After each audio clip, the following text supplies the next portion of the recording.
as you can see on my screen, I'll be dealing with a topic called the essentials of unit planning.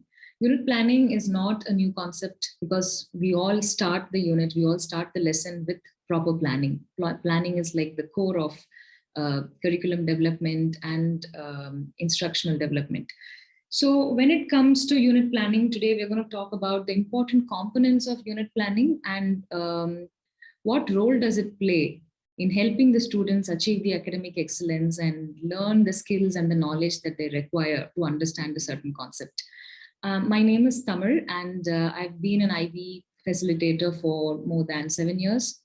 I'm currently taking a break from teaching to pursue my MTech and PhD. And I've taught PYP curriculum, I've taught MYP curriculum, especially ICT and Design. So I'll be showing you a couple of examples of my units, how I have planned it, how I have made mistakes and learned from my mistakes, and year after year, how I was able to incorporate new learnings and create an ideal unit planner. So let's quickly get into the session, and then we have an interactive session where we all kind of share the best practices we have tried and used in our classes and learn from each other. So usually if we talk about unit planning, this is a bigger picture, right? Basically, we have the written curriculum, taught curriculum, and assessed curriculum. And when it comes to unit planning, whatever planning we do, it's all a part of the curriculum, written curriculum. And the broader picture is the curriculum mapping, where you design and you construct the entire big picture first and understand what my students in this particular grade are going to learn and how am I going to divide it into different components or different segments over a period of one academic year. And then a deeper look into that would give you the unit plan, where you talk about different segments and different concepts and different topics, different themes. And then you tell how much time are you going to take to teach this particular concept? What are the resources needed to teach this concept? What would be the learning outcomes? What would be the assessment? So all this will create the unit plan, which is made out of the bigger curriculum, the entire scope and sequence that you have. And then comes the lesson plan. For this day or for these two classes or these three classes, how am I going to run this smallest part of the unit? What kind of learning engagements am I going to give to the students in class? What kind of inquiry questions I can ask them or they can ask me? What sort of formative assessments, like when the class is happening, suddenly if I want to test if they've understood or not the concept that I'm teaching, what kind of assessments can I have? So this is another microscopic planning of the unit plan, which we call as the lesson plan. So when we, when you see the hierarchy this way, the unit plan plays a major role because all three are very important. But then this gives you a very clear picture of how well you want the students to understand, to have the conceptual understanding of the theme or the concept you're talking about. And we'll be looking at the different components of the unit plan. In terms of what is a unit plan generally made of, what really comprises a unit plan. The first thing always, everything drives is the driving factor of every learning is questioning, right? So we always have a unit question. I'm not talking about this from the IB lens, but generally speaking, we always have an inquiry question so that sparks inspiration in the classroom, sparks a discussion in the classroom. You don't just say that students, today we're going to learn about water conservation. You first talk to them about the problems that are around them. So you say, what do you think is the burning problem that the city is facing? So they would say the roads are not okay, population is not under control. And then someone would say water scarcity. And then you say, why do you think there's water scarcity? So that way you keep probing them, asking them more and more questions, and then you unpack the unit. And then you come to the big idea, make the students understand, why are you even learning this unit? What's the purpose, right? It's not just about learning something, getting assessed, and then moving on. Where are you going to apply this in life? How are you going to connect it with other subjects, right? So the big concept, the big idea, the clarity on that big idea is very important. And then the learner profile and ATL skills. So basically IB, as you all know, has 10 learner profile, and it has some approaches to learning skills. It can also be any 21st century learning skill like collaboration or communication. So for each curriculum, this is different. But then what kind of skills are we going to really develop in the students through that unit? That is very, very important. More than the content, the skill and the knowledge is absolutely important. and the objectives. What am I planning to achieve by the end of that unit, right? The overall goal or the outcome. And the assessment task. The students should also have a clear picture of what are they going to get assessed on, right? If there's no assessment, then it's just like reading for pleasure, right? How am I going to know what I know? So assessments are very, very important, and they have to have a very clear place in the unit plan. The content, of course, more than the students, the parents would want to know what my child is learning. And especially with IB, the challenge that we have is there are no textbooks, there are no prescribed textbooks, though we have a myriad of resources. So we always make them understand that we have a vast content to teach.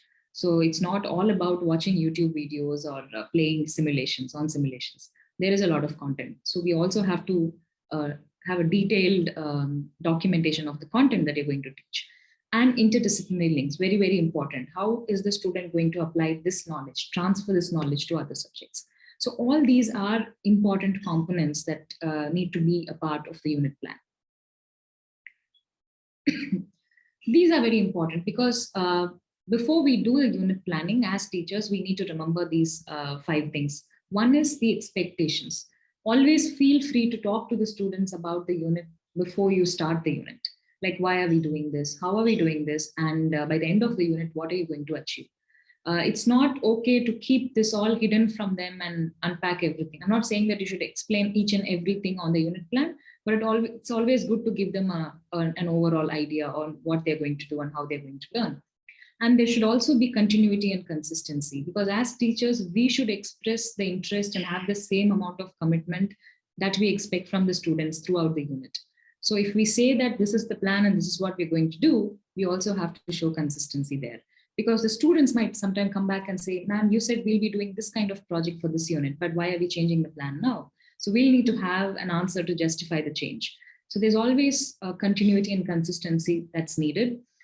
And also share the unit components. Always keep them informed. Like, for instance, before I start the unit, I have all my resources properly organized in a folder on Edmodo. I tell them that this is your unit plan. If you want to go back and have a look at it, you can always have it. So I have a PDF file so that there are no changes made in it. So all these important documents and resources need to be shared well in advance so that they can go back and refer whenever they want. Sometimes they forget the statement of inquiry. Sometimes they forget the TD theme. It happens, right? So because they have so many subjects to study, but we have just one subject to teach.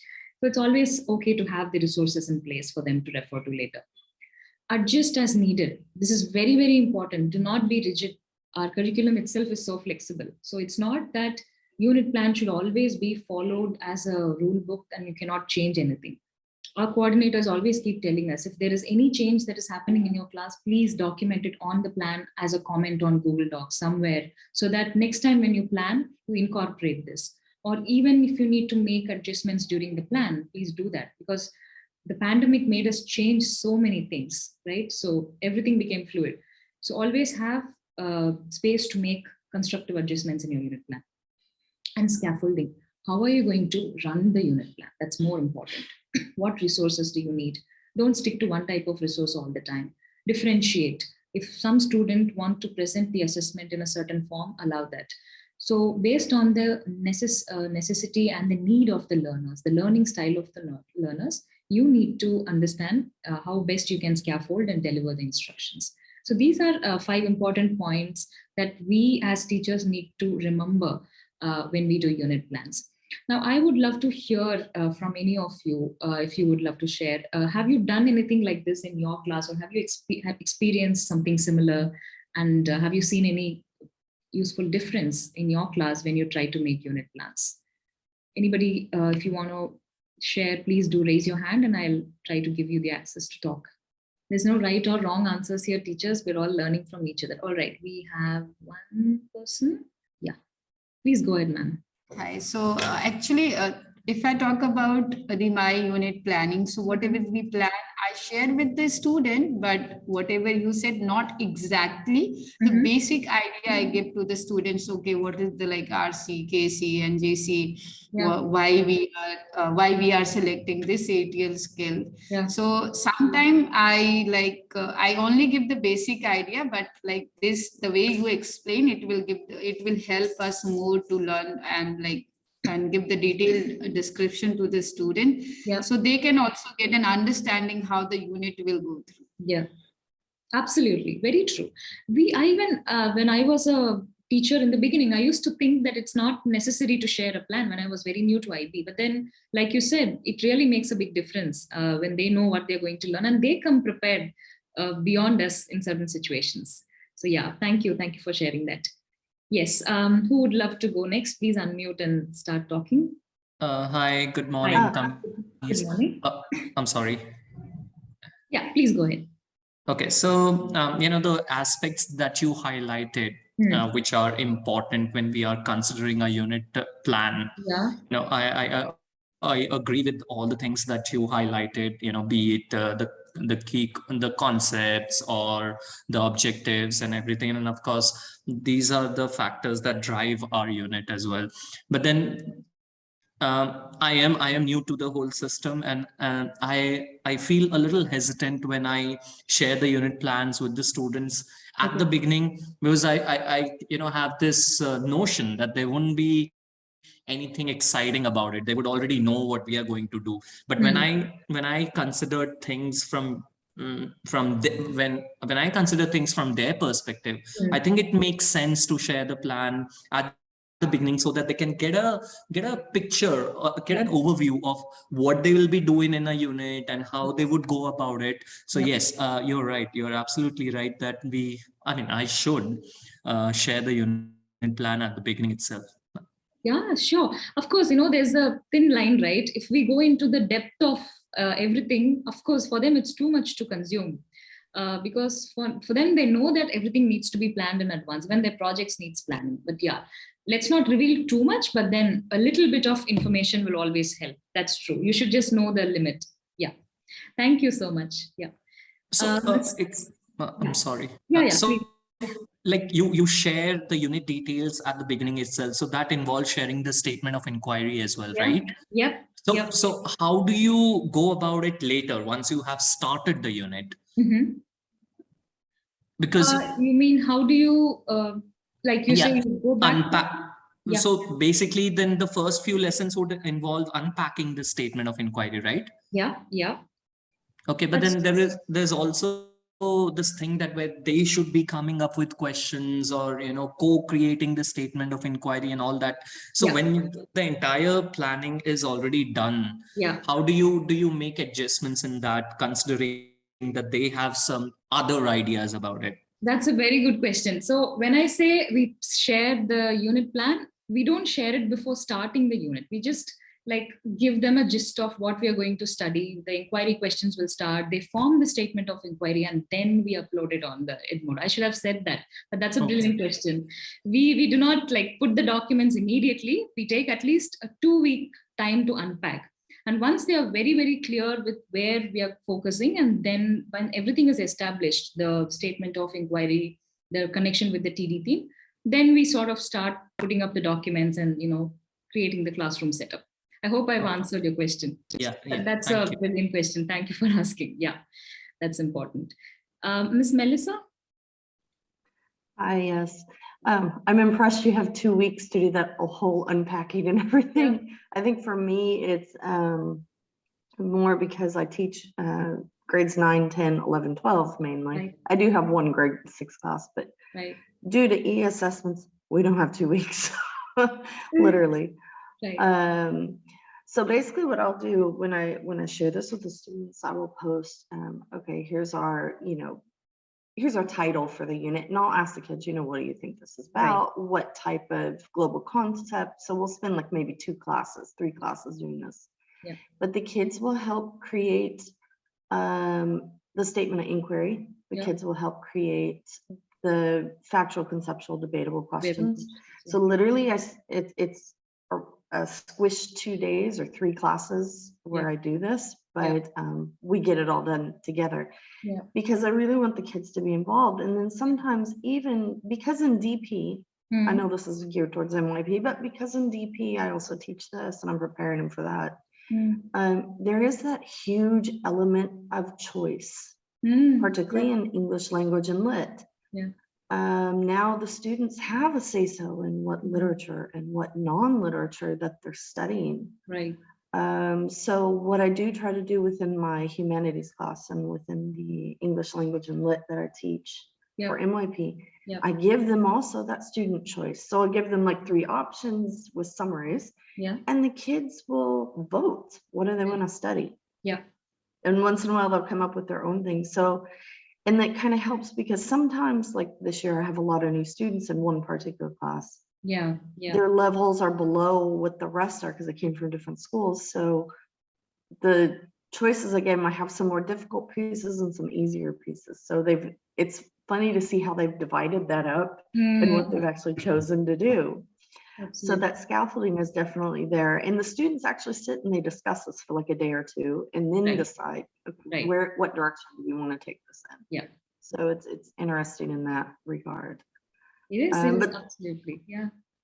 If you really, please go ahead. Sorry, go ahead. Go ahead, please. I was just gonna say, if you get the kids involved in those choices, the biggest involvement part is that they are invested in the class. They want to study. So there's a big difference between that and a teacher telling them, okay, this is what we're going to study. Granted, yes, we have to cover content. Absolutely. I understand that, but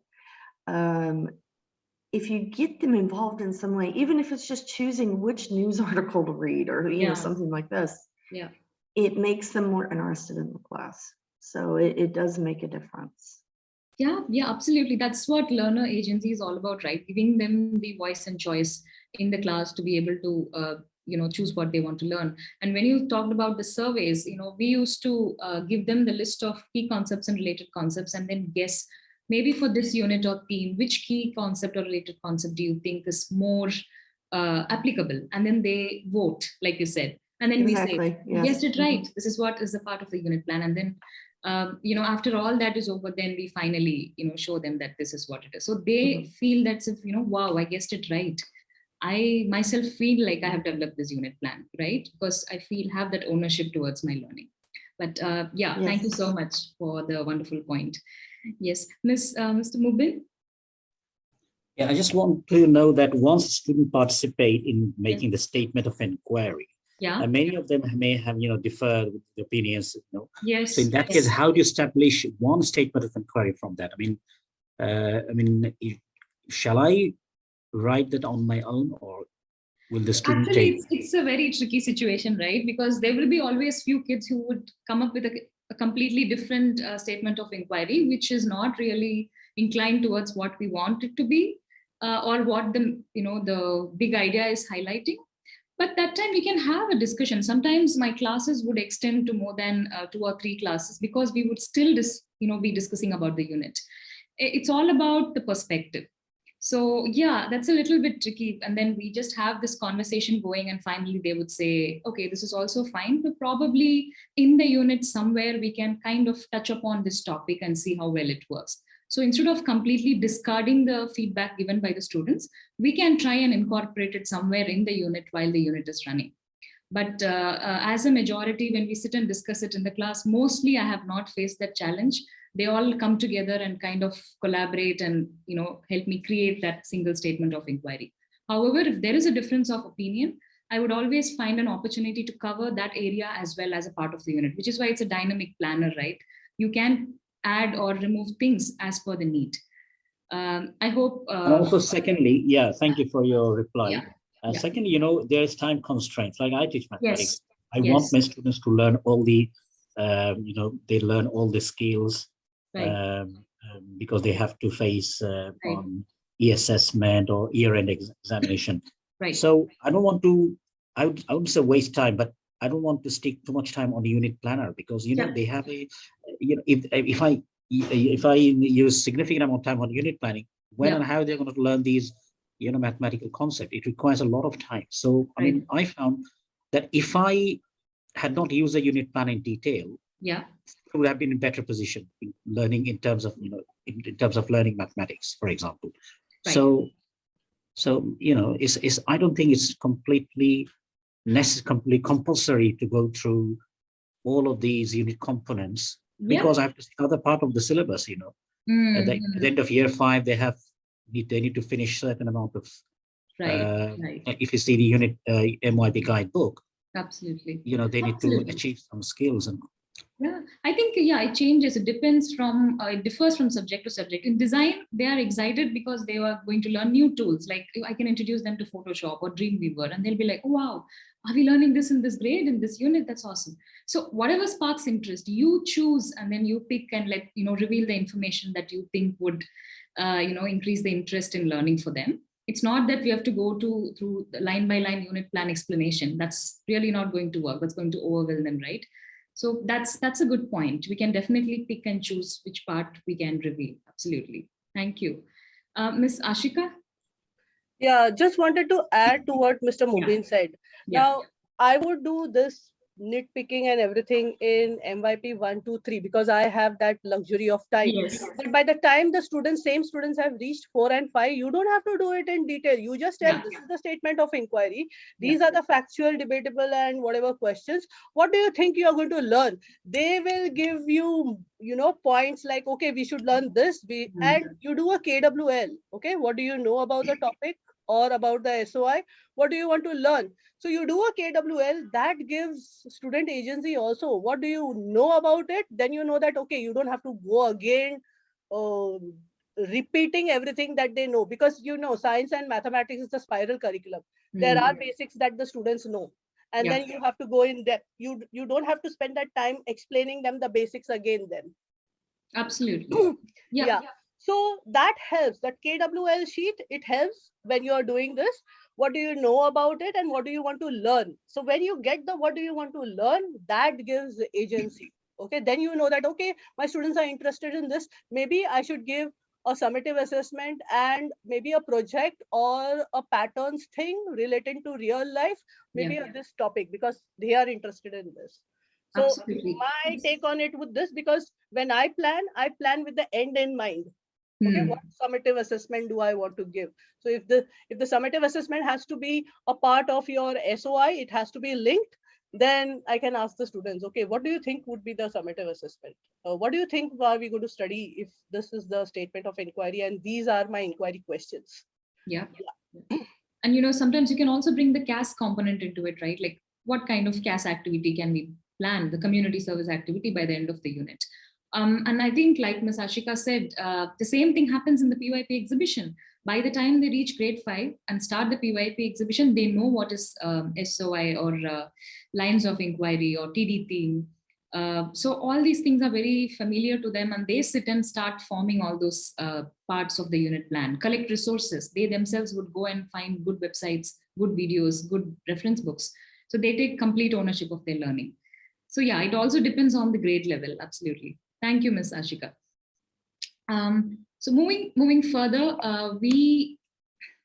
again, the inquiry cycle, right? It all comes to this at the end. We talk about how we run inquiry in the class and then what kind of action follows, and then the reflection part. That's very, very important. And even your unit plan should kind of reflect these 3 components of the entire lesson. Here and there, we need to in detail explain how we are able to showcase inquiry in a detailed, clear manner. What kind of actions, classroom practices, learning strategies are we using? And how are the students going to reflect on this unit? And how, as teachers, even we reflect on how the unit has progressed. So all these things are very, very important and should play a big role in the unit planning. Now this I've taken from one of the IB unit planners checklist for MYP, which actually divides the different components of unit planner into 8 parts. And this is basically to just evaluate yourself as a person who's developing the unit planner, as in which stage are you in? When you have your unit planner and when you compare it with these components, where are you exactly in terms of assessing yourself? So there is a big rubric given for each and every component, and you can just fall into one of these categories. If you look at the rubric and if you see that's already matching with what you have done, then accordingly you can rate yourself. So of course there should be the purpose of the unit should be established in a very clear way by having a clear statement of inquiry, the inquiry questions, factual, debatable, and conceptual questions, and of course the summative task, the end goal, like Ms. Ashika said. What kind of tasks are the students going to have? How clearly am I going to define the task, and how am I going to assess them? On what basis am I going to assess them? And what kind of ATL skills are the students going to develop when they have this unit? And the second part, the action. So the inquiry cycle would form a bigger category among these 8 components. And then comes the action. Under the action part, how am I going to run my class? How am I going to deliver the instruction? How am I going to scaffold the lesson? So the content part, have I really clearly laid out the content part very clearly, as in what all they're going to study, how much time it's going to consume, each and every part of this content, and how is the learning process going to be designed? Like, what kind of teaching strategies or grouping strategies or technology, tech integration am I going to have in my unit planning? How am I going to give the formative assessment? Assessments can be diagnostic, formative, or summative. So what kind of assessment am I going to really looking at? Sometimes we have pre-assessments, even before the unit starts. So how am I going to devise that? Differentiation, very, very important. How am I going to cater to the needs of learners with multiple learning styles? Most of the time, they would be students entering your class in the middle of the unit. We really can't help it, right? So we need to help them cope. So what kind of strategies we are going to follow to support such students? And the resources. How are we going to create differentiated resources for different students? And this is very, very important. This is not just for students. Even as teachers, we ensure that we have a before, during, and after teaching components of the unit plan. So we write before the unit started, how was the situation? During the unit started, what kind of changes or challenges or good things that happened during the unit? And after teaching, what did we learn? What were the good things and what went wrong? What went as per the plan? What kind of new resources would support this unit if I'm going to do it again later? So all these reflections would really help us as teachers to create a solid unit plan. And of course, this is more reflection from the teacher side. If we are actually, collaborative planning is very, very important, because especially in PYP, based on that one unit, all the other disciplines revolve around that single unit. So when you do collaborative planning, how was it? Because when you sit with a PE teacher or an art teacher, an amazing integration idea or concept would come up. So that way, what kind of reflections happen? More than single-handedly planning a unit planner, collaborative planning gives you more depth. And the kind of environment, while the unit got developed, what kind of situation supported the unit? Now, for example, when we were learning about water conservation, the school also wanted to launch an initiative called Water Wise Oakridges, because we had a lot of marketing and advertising that was going on in the school, and they said, let the students also contribute towards this drive. And so we asked the students to interact with the people in their apartment, send out flyers, conduct small meetings, and ensure that water is being saved in their respective communities. So this sort of sudden changes might also contribute to the unit's growth and development. So this kind of things need to be really documented so that we can do something similar in the next year and see how well it turns out. And you should also very, very clearly talk about the expectation levels. This, talk about when you talk about summative, obviously you'll talk about the rubrics. Obviously you'll talk about the task specific clarifications. So very clear explanation on this is necessary. And then of course, how is the unit plan a part of your subject group overview? Because you can't have the overall course structure or plan saying something and then the unit plan completely saying another thing. That's like going off track. So always ensure that you're sticking to the approved yearly plan. And then from that, the unit plan can have a detailed view of the same. I would love to now show some of the examples that I've created, some of the planners that I've used. But before that, I think we have a few hands up.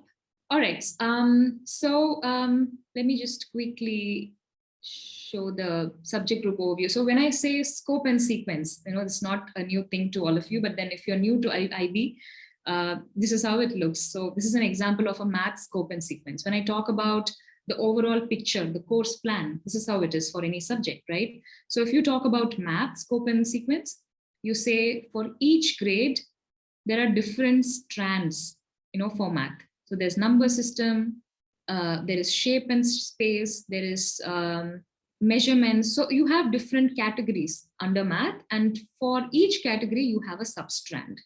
right? So under each substrand, what are the students going to study? What are the learning outcomes? At the end of that particular strand, what are the students going to achieve in each grade level? So this basically gives me a big picture of what's going to happen in math for different grades, for different strands. So this is your yearly plan. This is how it's going to look for all subjects. Even for design, we have a subject group overview document, which pretty much looks like this. But then for MYP, it's a little different because the strands or the concepts and the learning outcomes are obviously different.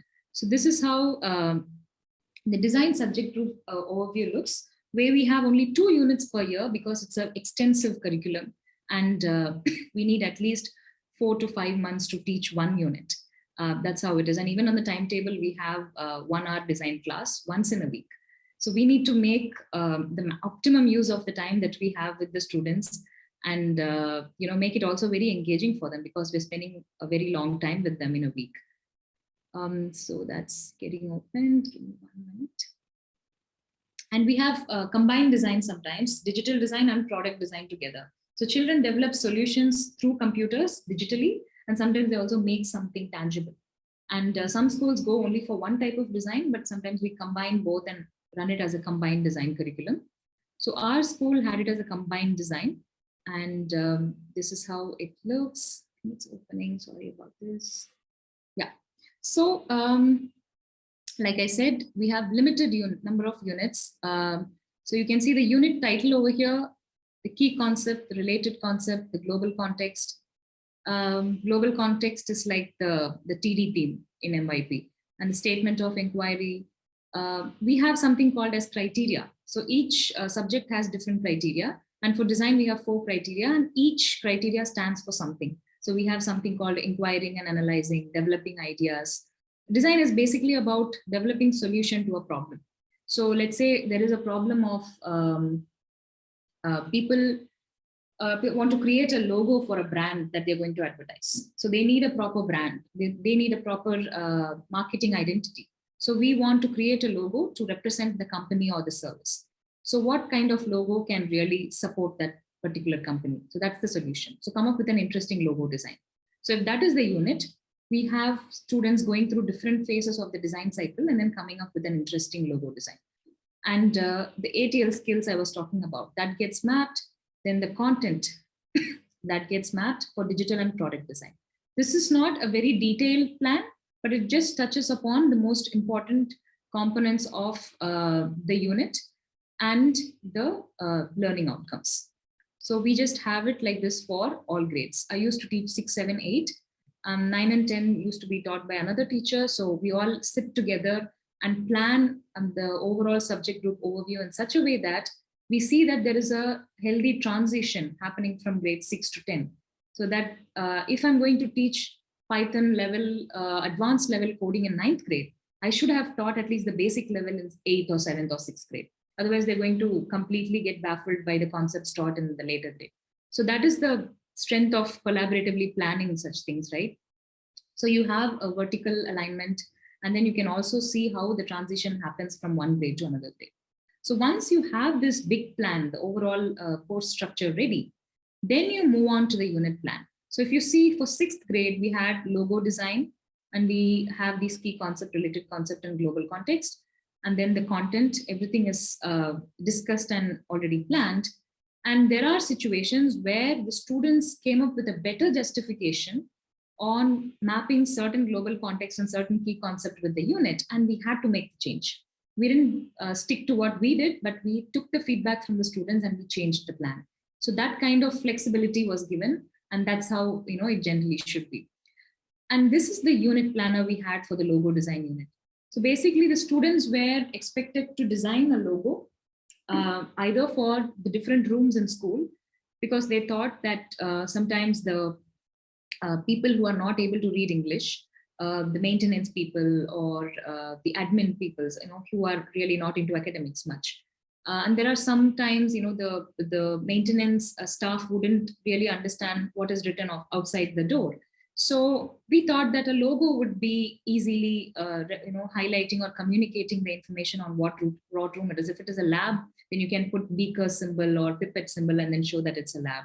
If it's a danger zone, you put another logo for that. If it's a classroom, they thought this logo represents us as a class. So let's have this as the unique logo for our class.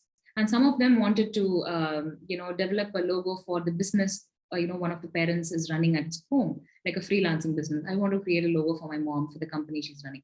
So there were different scenarios there. So for that, we thought, logo design is a good thing. And we mentioned the unit duration. And we see you have the key concept here, the related concept, the global context, and then the exploration area in the global context is very important, because if you look at the MYP guide, you can see there are a lot of exploration areas given under each and every global context. So even that can be handpicked and added over here to create a deep understanding. And then, of course, you have the statement of inquiry, which is formed by the students based on the key concept, related concept, and the global context. So here you see individuals adapt the form in which information is communicated in order to make it accessible to the end user. So logo is all about form and how it gets evolved from one stage to another stage. Logo is not a rigid symbol, right? Sometimes companies, in order to show that they're also progressing, they try to even change the shape of the logo and make it even more stylized version of the old logo. So we thought, the children also thought that individuals kind of adapt to the situation and try to communicate information in novel ways, so that the customer, the end user, is able to understand what their vision is, what their company is trying to deliver, what the product is doing. And then we also have the inquiry questions, which is also created by the students. Like general, what is the use, something called factual, which is like having an answer, a predefined answer, which is already decided. Like what are the uses of logo? What are the characteristics of a good logo? When you talk about designing a logo, what are the basic design principle a logo designer should have in mind before making the logo? And these are a little technical as to what are the vector graphics used in designing logos. Now, when it comes to conceptual, there is also more than, so basically conceptual talks about a broader perspective, not just content oriented, but then you can apply it to any situation. So it says, why does generally branding matter? What's the point of making logos actually? And how do you think the design principles affect our identity? I can go for a plain black and white logo. Why do I have to go for color logo? Why do I have to go for 3D logo? Why do I have to go for animated logo? So there are different questions that come up, and children kind of ask these questions, and I told them, can you all put it as a single question? How would you like to call it? Then they said, let's say how the design principle would affect the identity or the representation of this. Typography. Typography is how you show the text, the style of the text, the color of the text. How logos have helped in conveying certain messages. And debatable questions are even more interesting because that sparks conversation in the classroom. Do you really think logos play an important role? Because there are companies even without logos being very successful and are yielding good profits. But why do you think at some point every company needs to have a brand value and have a logo, a unique representation? And then we talked about hidden meanings. Some logos, they're very fascinated by logos having hidden meanings. Now, for example, when you take the Amazon logo, you have the arrow going from A to Z. So we had a small game quiz in the classroom where I showed them a lot of hidden logos and they try to interpret the meaning. So should we always go by that? Should we always have this thing? And should we always explicitly mention what we are doing in the logo, or should we leave it for public interpretation? All such questions. And when it comes to summative, you have to be as detailed as possible.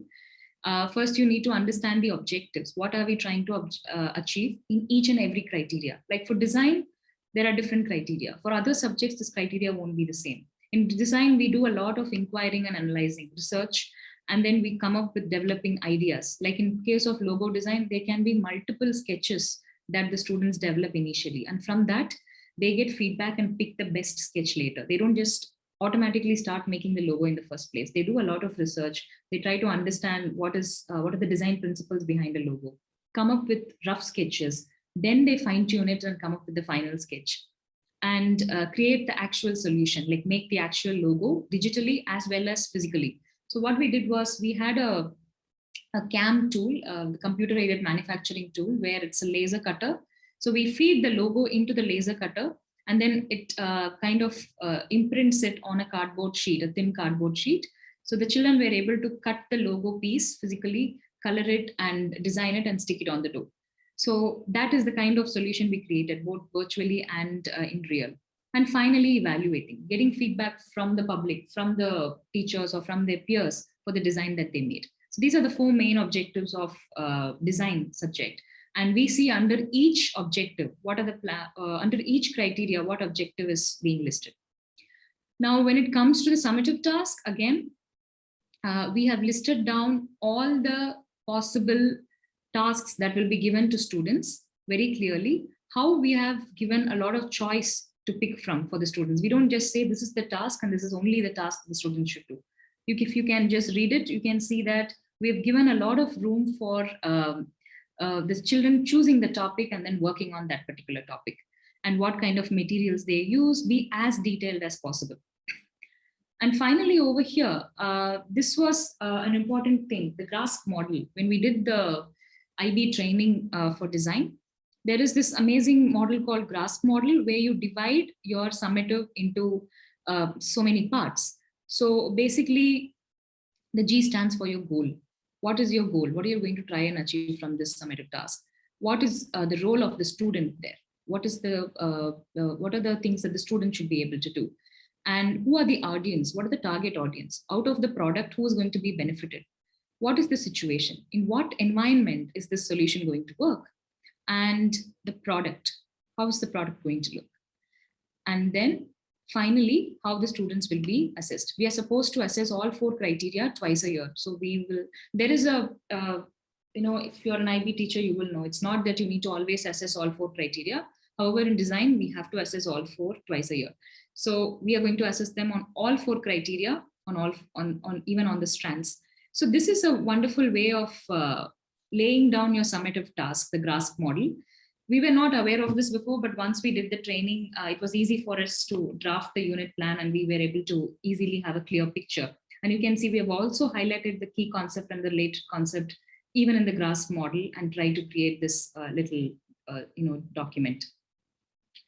And the approaches to learning have a very detailed explanation on what kind of ATL skills the students will be using and how they'll be using.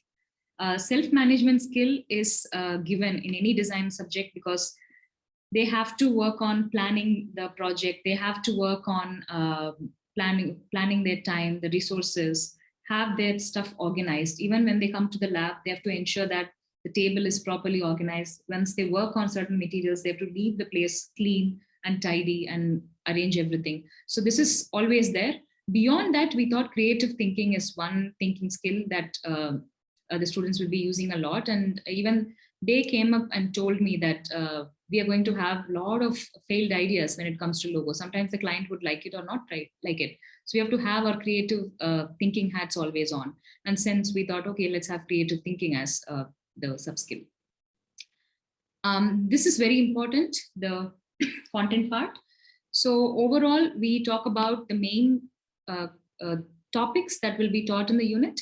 And here I have added the weekly transition of the unit, like what happens during week 1 and week 2? What will we do on week 3 and week 4? How do we gradually unpack the unit? And we also have a separate division for digital and product design, because the challenge that we faced was not both teachers were available at the same time to run the class together. Ideally, that should be the case.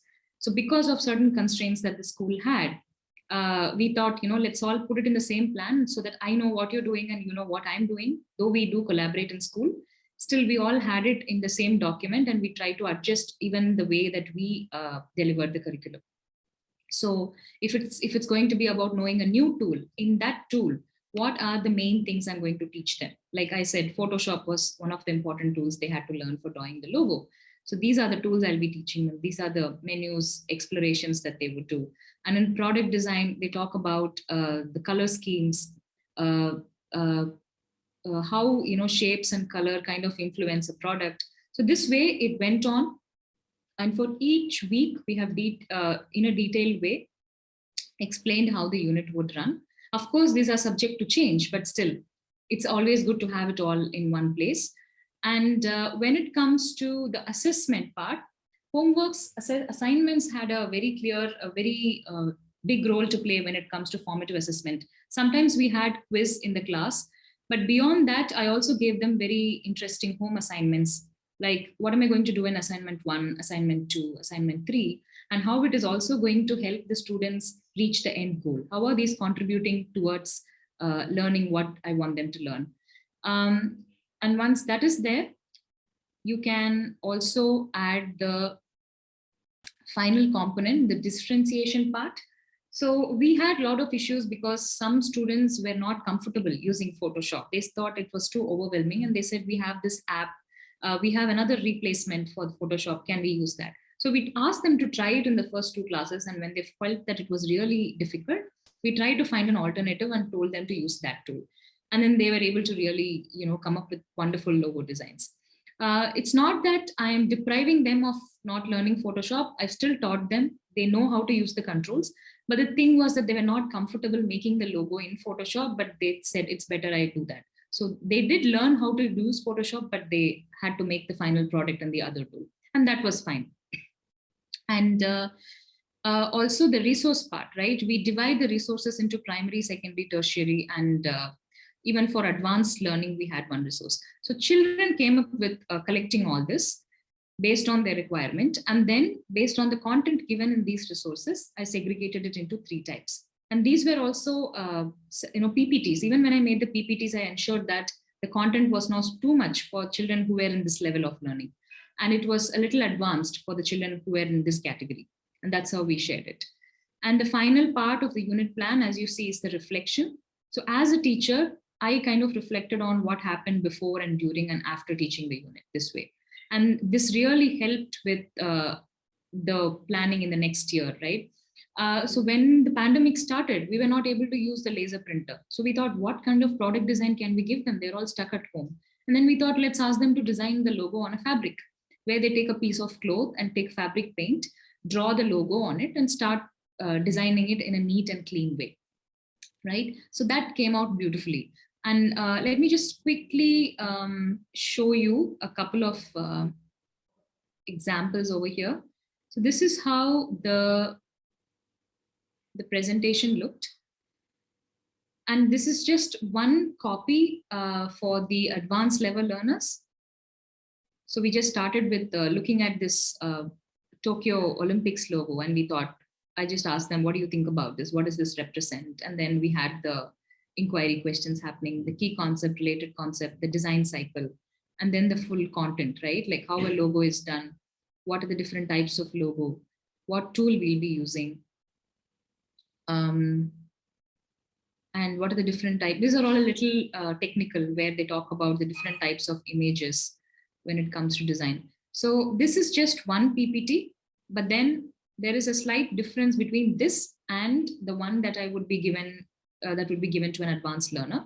But then all the important learning outcomes would be met. I'm not going to cut off things that is a part of the learning outcome. That will always be there, but it's the way the way you document it that's easy. And then this is one of the assignments I gave them. I used Google HyperDocs. HyperDocs are really powerful resources that you can use to create interesting assignments and classroom activities. So in order to help them understand what is typography, I first showed them a video. They watched the video and then they noted down the important points of the video.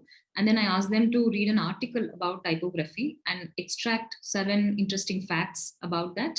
So you can see the child noting it down over here. Each one of them were given a separate template, and I was asking them to submit it after completing it like a home assignment.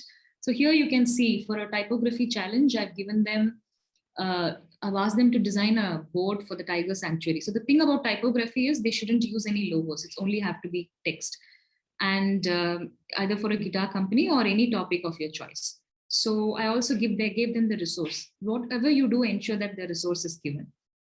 And some of them said, we don't want to use these two. What if I have a separate app and I want to use that? I said, all right, fine, go ahead with it. And finally, I gave an example. Examples are very, very important. You always show them how it's done, and then they would understand, and they came up with something, related to that. So assignments that like this would also support the scaffolding and help them understand the unit in a better manner. So this is, sorry, 1 minute. So these are some of the examples of student work. I usually document everything on my blog so that it's all in one place. So this is some of the designs that they created on their own. All the names, the vector, the logo design, everything was done by them for various topics. This is how they came up with the mind map for the logo, like what all needs to be there. If I'm going to come up with a new logo, even rebranding was a part of the unit. How do you want to change the existing logo of a company? And they were trying to understand what kind of changes they want to make. Should it be a 2D or a 3D logo? What kind of colors they want to use? And this is the fabric design idea. That there was a massive change in this unit because nobody expected the pandemic to hit us. So they all came up with interesting fabric design logo. We also taught them how to do stitching on a fabric, the basic stitching patterns. And we had some wonderful, things. So they also understand that change is inevitable. It's a VUCA world after all. So they understood that, okay, so this is the situation and this is what we're going to do. And we had to give them some time to really understand these new concepts, get settled well. And, we really did not expect that we would have such amazing products by the end of the unit, but then we did. That's the power of students. That's how fast they learn. So these are some of the examples of the student work that we did. In the meanwhile, I think I've been talking for a very long time. I think we can take questions or any thoughts so far. Anybody would love to share anything? Anybody would love to? Yeah, hi everyone, and thank you for the sharing. I just wanted to share something, speaking of essentials of unit planning. As Ashika mentioned earlier, the end in mind, and this is something that we have started, we started to incorporate in our planning in our school. The problem that we have now is that, we have a pre-planned or mapped curriculum. Yeah. So quite difficult to start the unit wherein we always involve the students on what they wanted to learn, because so what I mentioned, it was like pre-map and planned. So we have the vertical and the horizontal plan as mentioned. Yep. But I think what is interesting is that when we keep keep in mind what we wanted to achieve at the end, like the type of assessment that we can have, we will plan backwards. Yep. In way that we can also start making meaningful connections. And speaking of meaningful connections, we could probably work out on the SDGs, because that is one way by which we can make the unit interesting and something that's meaningful for the kids and for their future. Yeah. And that's what we basically do. And once we make connections with the Sustainable Development Goals, it gives or opens an opportunity for the students, especially for their services action projects, where they can extend their learning from whatever content they have in the classroom. They will be able to see what they can do for the future or for the environment in relation to the Sustainable Development Goals. And so far, we can see that our students are having fun and they're enjoying. And I hope that from looking at these SDGs, you and your school can also be able to encourage your students to be able to look at opportunities for service action projects. So I think that's what I think. Absolutely, yes. We try to map at least one SDG goal. I think we are supposed to achieve all those by 2030, right? So it's always been that, because they really think that this is something serious. The whole world is coming together to solve a problem. And then the site also has tons and tons of resources, wonderful resources. It's a very good idea. And especially as design teachers, we are always on that site. So yes, that really, really helps. And real world connections, nothing like it. Even when we had this water conservation drive, they were literally seeing people, making some meaningful change in their lifestyle, coming up with feedback, coming up with interesting ideas to conserve water. Even in school, we stopped doing certain things so that we can reuse water and stop wasting water. So when such differences are being seen visibly, students have more inclination towards making an effort towards, taking responsibility for their learning. And that's a wonderful point. Thank you, Mr. Lloyd, for that. And the assessments are very, very important. When it comes to summative assessment, I just would love to show the task sheet that I gave them. This is just one example. To be very frank, the second year we made the documents that we used during the second year were way better than the ones that we used the first year, because you just learn how things get done and how better you can improve the quality of the document. So this is a unit for animation, where this is the summative assessment task sheet. You put the unit details over here, the ATL skills, the clusters, the explanation of those clusters, and then I would say I'm assessing you particularly. We always have a portfolio for design, and portfolio, we assess them on all 4 criteria. However, in this assessment, we just had it as another sub-assessment, an additional one along with the portfolio, where we said, this is task 1. You first have to do a small quiz, and then you need to evaluate this toy based on your understanding. So we have a technique called Access FM. It stands for aesthetic, cost, customer, environment, size, shape. I think this is, I think I've lost touch. FM stands for another 2 things. Function, right? Function and the manufacturing things. So what kind of mapping can you do with this Access FM design and this toy? How can you really connect and describe this particular toy on those criteria? So this is basically analyzing a product. And then we also gave them a choice, toy 1 or toy 2, or any toy that you would love to do the Access FM for. And then we also told them what Access FM is, and based on that, they have to give a clear picture. And here you have the rubric. This is very important. For whatever task that you give them, ensure that the task-specific clarifications are given, because for them, this is too much. We can understand this, but for students, it needs to be toned down, and we need to tell them, if you do this, then you would be scoring this much. So this is very important. We made them understand each and every task-specific clarification for various rating.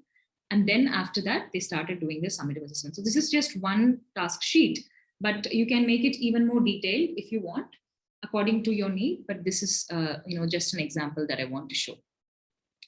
So these are some of the things that I've tried in my class, and it has worked well. What we learned was that planning will never stop. There will always be changes. We can't just say that, okay, my planning is done now, I can happily start the class, because we should always be ready to go back and make changes, be ready for changes, and also have students responsible and have students a part of the entire learning. So whatever discussions we do as teachers, sometimes we also tell the students that we're making a small change here for so and so reason. And that's when you have the 100% support and cooperation from the students as well. It's an ongoing process, but then this is how we ran the design unit. Especially collaboration helped a lot, because sometimes you think something would work, but then your peer would say, no, I had tried something different in my class last year, so why don't you try it this time? So this kind of sharing of best practices also greatly helped us create an ideal MYP unit, and then it gets easier later. So I'm very happy that I got an opportunity to share all this with you, and I hope that you all found the session useful. If you have any feedback, if you have anything else to share, please feel free to share your opinions at this point. Ms. Ashika, would you like to conclude or add something? Yeah, thank you so much for attending the session. And Tammy, thank you for conducting the session on behalf of Classic P. So people have asked for PDF and PPT that I will ask Tammy. Yeah, I will send.